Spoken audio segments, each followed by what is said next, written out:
Ay, another confine na naman kami. Yan. Watcher's ID.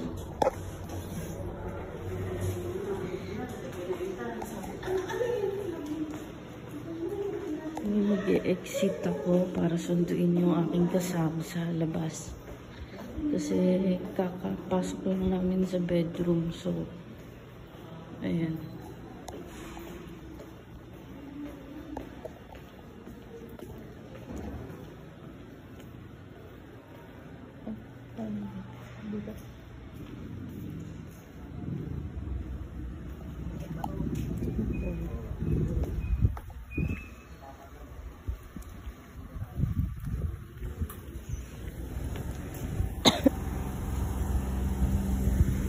So, kinukulos pala na exit.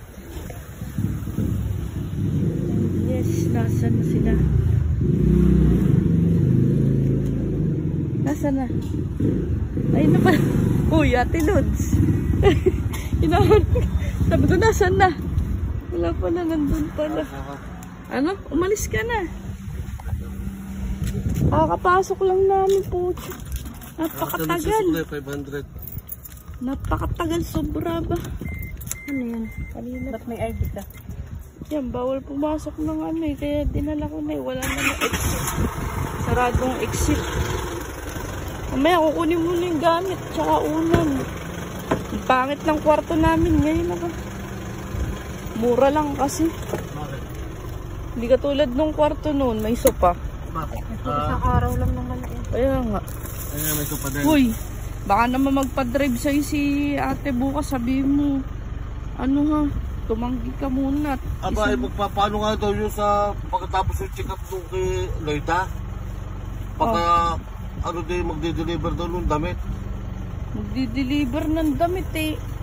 Isang araw lang kami dito, lalabas na linggoy, ano. Ano ka naman? Ito sasabi ko sa ate mong ganun. Linggoy aakyat na eh. At alam mo ang, Nano? de-deliver yung damit yung sa customer. Tapos sisimba daw ng Padre Pio. Kaya nga, alam naman niya na nagse-service dito. Pero po sa umaga, alam mo wala baka ako. naman pwedeng humanap muna siya na iba. Lagi niya na lang binibitin eh. Kasi isukli ko.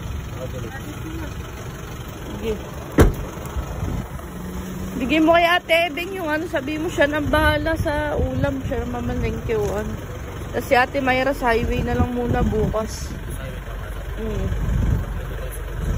Nandun naman si ano eh. Kasi yun lang din na makakatawag sa amin. Wala naman. Ay, kaya natin na, yung katulad ng pag-usapan natin kanina, yung pick up yung mga mataan. Hindi na alam Hindi yun. Wala na yung bukas.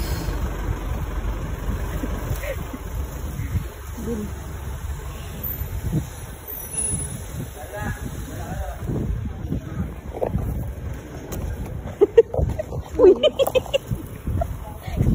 Yun na pa siya. Makayaya siya.